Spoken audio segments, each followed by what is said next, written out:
Okay, the picture shows the friendship of 6 girls: Anne, Beatrice, Chloe, Diana, Elizabeth, and Fiona.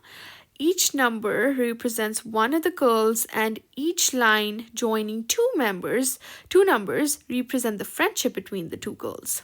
Chloe, Diana, and Fiona have 4 friends each. Patricia is friends with only Chloe and Diana. So this tells us that one, like whatever denotes Patricia, will have 2 arrows going wherever, right? And I can see like there are 2 arrows going over here. So this is Patricia for sure.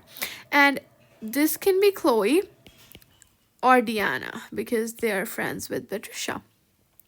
Now, Diana, Fiona, and Chloe have 4 friends each.